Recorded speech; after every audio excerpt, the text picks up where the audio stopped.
So, this is how you want to be paid back? Really? It makes sense. I just find the method a little distasteful. Still, you did me a good turn. I don't mind returning the favour. I've long thought the world moves too fast these days. I'm not sure when it started, really. I know it was well before I was born. Was it with the invention of the car? The train? The clock?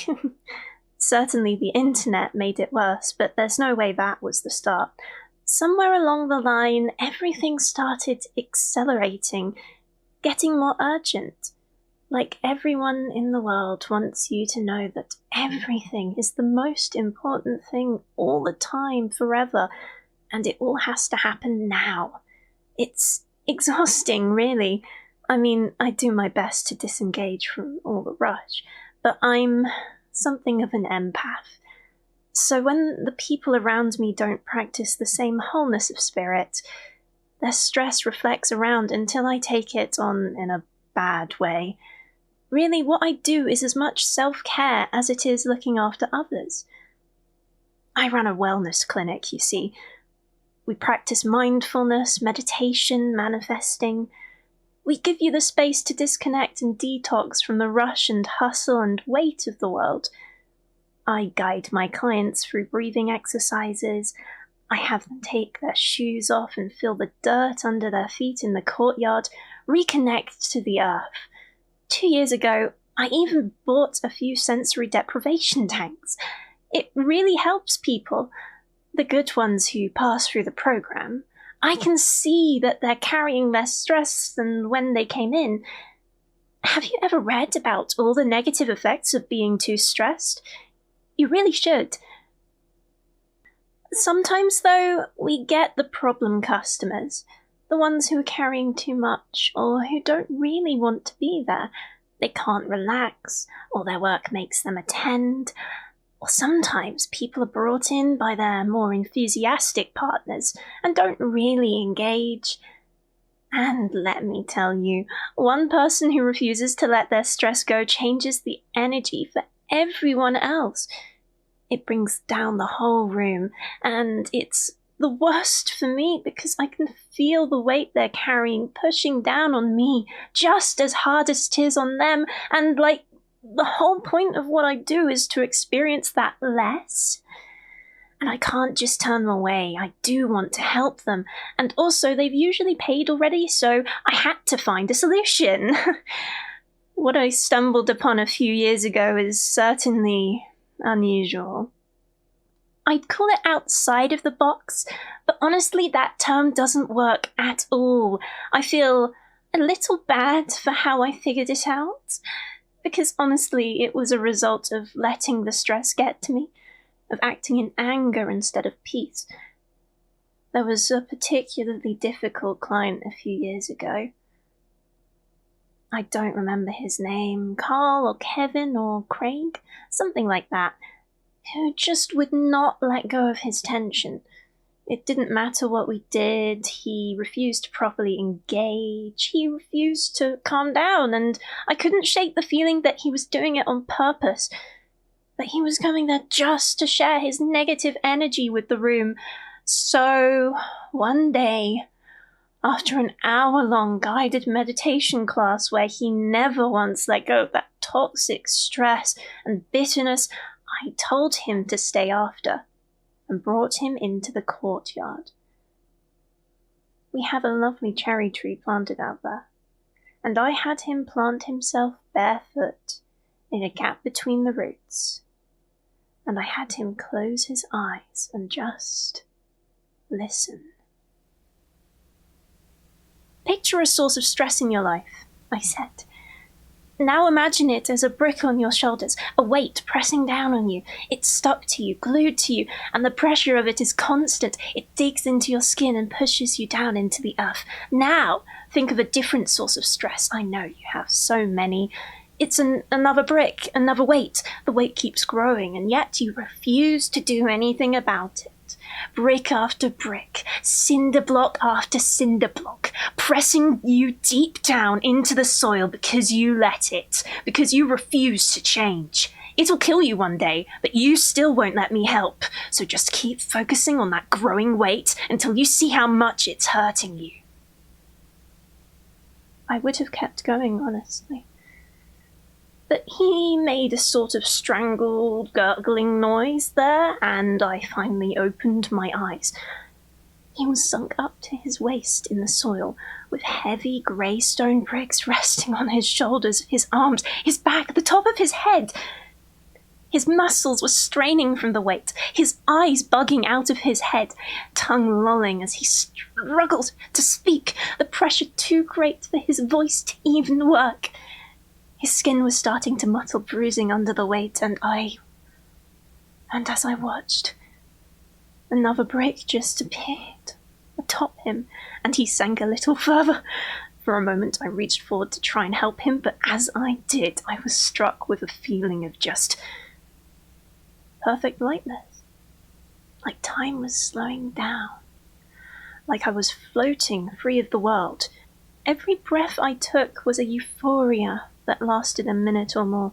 Every choking gurgle from what's-his-name was a song. And the more the weight of his stress pushed him down into the earth and away from me, the better and lighter I felt. So I just let it happen. Watched as those bricks kept forming, kept pushing him out of sight. Watched as the soil muffled his cries. Watched as it reformed over his head, placid and unbroken, like he was never there at all. I don't know how long the weight of his tension kept him sinking. Perhaps he still is. It's honestly not that hard. Just a simple matter of externalizing and manifesting all that stress and negative energy, putting it into the world, into something concrete, so you can really see how bad it is for you to keep carrying it. And it's not like everyone keeps sinking. Some people really benefit from it. It finally helps them see how much they need to calm down and they need to break through the weight, like a beautiful flower bursting through soil. They come out breathless and gasping, but so much better for it. I'm sure of it. Like coal compressed into a diamond. I will admit one flaw to the method is, I think being actually crushed and compressed under the weight of your own stress is stressful for people. And that creates a bit of a feedback loop. They keep panicking that they can't move or breathe or scream, and then that's another brick that pushes them down, and I would try to tell them that this is what they need to get away from. This is the stress that's going to kill them, but usually by the time they hit that point, I'm already floating. All the stress they were feeling cast away from me as the world slows down. There's only so much that I can do. Not that it would matter. If they were better at listening to me, it wouldn't get to that point anyway. As for why I'm making a video about it, well, that's because of the corporate retreat last week. You could tell it was a mandatory thing, something leadership had decided that their employees had to do, and none of them were interested. Ridiculous, of course. We'd rented out a spot on the beach for them and everything, but they just kept complaining about the sun and the sand and the seaweed smell.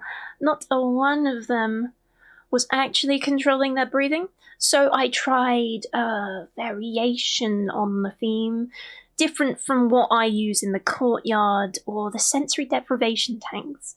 I told them about how the stress of their work, of day-to-day life, of dealing with frustrating people who don't listen, is a very similar to the pressure at the bottom of the sea. The weight of 1,000 gallons of water pushing down on you, compressing you, squeezing the air from your lungs. Not that different from how anxiety feels, really. I was already floating by the time the wave hit. It moved in slow motion for me, the seconds of the water receding and then rushing in stretched out to hours. And where it slammed into those whining corporate busybodies and pulled them down to where they belonged, it just brushed along and caressed me. carried me away too, of course, but I was so calm it didn't keep me from breathing. Even as the water pulled me under, I was just floating, kept in a bubble of my own peace, completely one with my environment. The wave returned me to the shore, left me salt-kissed and happy and feeling the most myself I've ever felt, even though everyone else was pulled far, far below me. And I know they're all still sinking. I don't think they're surfacing anytime soon. But the thing is, I don't usually accept corporate retreats because they never go well. Nobody ever actually wants to be there. The only reason I said yes to this one was some British kid in a flower shop told me to. Or no, he told me I would. Said I would accept it. That the sea would take us all. That the pressure would crush them. But I would soar, and it would be the best I'd ever felt. Said I would finally become. Then he looked really spooked and started stuttering an apology, saying he didn't really mean to say that. Tried to tell me not to listen, and, I considered manifesting for him as well. But I don't know, it felt like I shouldn't. Like if I tried to pull out what was eating him, it would crush the whole shop. Or maybe the whole city block. So I just let him run off with all the stress. It's a sad thing to realize, but some people aren't worth the effort if you want to maintain your own peace. But he was right. And when I meditated about it, tried to think of a way to pay him back, this felt like what I needed to do. Had to go buy a microphone for it, but I think it's worth it. One good turn deserves another after all. And he was right. I've never felt better.